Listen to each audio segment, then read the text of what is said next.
बोलो राय दामोदर भगवान की जय, कार्तिक महात्म की जय। एक बार एक राजा था और उस राजा की 7 रानियां थी, लेकिन उनकी एक भी संतान नहीं थी। राजा निराश हुआ और उसे एक दिन गुस्सा आया तो उसने रानियों से कहा कि अगर मुझे संतान नहीं होगी तो मैं तुम्हें मार दूंगा।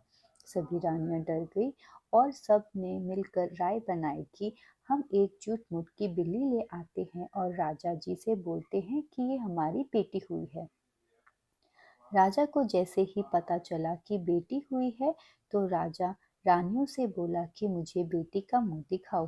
रानी ने बहाना करके राजा को बोला कि आप अभी राजपाट को संभालो, कुछ समय बाद आपको हम बेटी का मुंह दिखाएंगे। लेकिन ऐसा करते करते बहुत समय निकल गया और रानी ने बिल्ली का मुंह राजा को नहीं दिखाया। ऐसा करते करते बहुत समय निकल गया और रानी राजा से बोली कि राजा जी, बेटी बड़ी हो गई है, अब कोई लड़का देखो बेटी के लिए। राजा ने एक नौजवान लड़का बुलाया, लेकिन रानियां डर गई, कहीं हमारी जो बात है वो राजा तक ना पहुंच जाए। राजा से ये बात मत बोलना और हमारी बेटी माने बिल्ली से शादी कर, और अगर राजा को बता दिया तो राजा हमें मार दे। रानी ने नौजवान से कहा कि हमारे पास कोई बेटी नहीं है, हमारे पास तो बिल्ली है, आप बिल्ली से शादी कर लोगे। ना जाने उस नौजवान को क्या सूझा और उसने हाँ कह दी और वह शादी करने के लिए तैयार हो गया। नौजवान की शादी फिर उस बिल्ली से हो गई।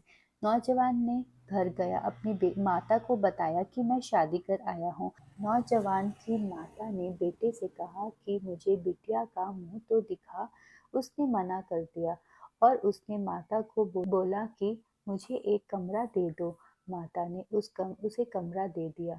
कुछ समय के बाद कार्तिक का महीना आ जाता है तो नौजवान की माता सोचती है कि मेरे कैसे भाग्य हैं जो कि मेरी अपनी बहू होने के कारण जो मेरी अपनी बहू का मुंह भी नहीं देख पाई और ना ही वह मेरे साथ मंदिर जा पा रही है। एक दिन वह माता घर पर रसोई में दूध को उबालता छोड़कर मंदिर में जा रही थी और पीछे से दूध उबल रहा था तो उस बिल्ली ने उस दूध पर हाथ मारा ताकि दूध बाहर न आ जाए और बिल्ली का हाथ जल गया। फिर फिर बिल्ली ने पूरे घर में अपनी पूंछ से सफाई करने की कोशिश की। कार्तिक का महीना था। राय दामोदर जी प्रभात के समय विचरण कर रहे थे। राय ने देखा कि एक बिल्ली कितने अच्छे से सफाई कर रही है और दूध भी उबल रहा था तो उसने अपने हाथ से रोक दिया, और अगर यह कोई औरत होती तो कितना अच्छे से काम कर लेती। राय ने दामोदर जी को बोला कि प्रभु, इसे आप औरत बना दीजिए।